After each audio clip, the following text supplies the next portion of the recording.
Well, ladies and gentlemen, good morning. Thank you very much for coming along. It's my great honour and pleasure to welcome you here this morning to hear from the Honourable Kathleen Hicks, the US Deputy Secretary of Defence, who's going to talk about lessons on current conflicts for the future character of war. Dr. Hicks has been prominent in promoting the US Replicator Initiative, which is a DoD attempt to accelerate the delivery of innovative capabilities to military forces at a speed and scale that bests existing systems and processes. Dr. Hicks, thank you very much for coming in today, and over to you.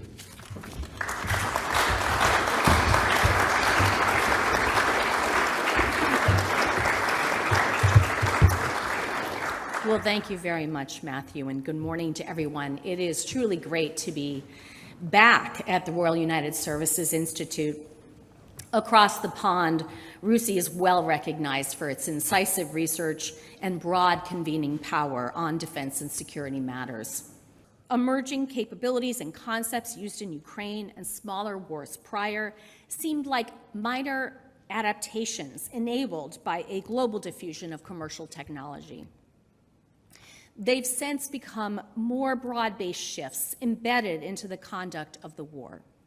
And these trends will surely echo in future wars for at least the next generation. One trend is how commercial technology and approaches, with few modifications, are proving useful again and again, from proliferated commercial satellites to small airborne drones to cloud computing. Decades after talk of network-centric warfare first appeared, we're watching what happens when it's applied at scale, and we're seeing how dual-use technologies and talent can help deliver it. Today, DoD's Replicator Initiative is one way we're embracing precise mass for the future and putting it into production at speed and scale. Replicator's initial focus is fielding multiple thousands of attritable autonomous systems in multiple domains by August of 2025.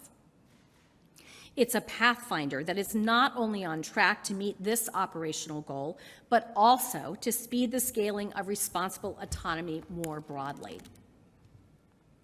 And we'll continue to adapt as our competitors and adversaries do the same. That's partly why Replicator's second iteration will scale systems to counter the threat of small airborne drones, in line with our recently released strategy for countering unmanned systems. Precise mass exemplifies a fusion of old and new. Throughout history, mass was often decisive in warfare, until Cold War-era tech breakthroughs provided the United States and European allies an opportunity to trade mass for greater precision.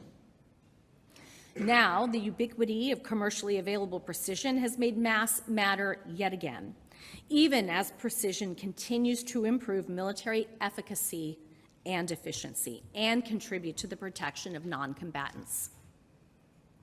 The fusion between old and new technology in Ukraine, like small drones enabling real-time artillery correction, also represents a broader trend we're likely to see in future wars. While each kind of tech has its community of producers and evangelists, like the bomber and fighter mafias of old, each one claiming they matter most, the reality is that both matter. We need uncrewed systems and 155mm artillery rounds, and both are needed at scale. Future full-spectrum wars will likely be characterized by high-low mixes of capabilities, some large, expensive, exquisite systems collaborating with far more systems that are small, smart, cheap, and used en masse. And the important innovations we often see in times of conflict will likely come at the intersection of the two.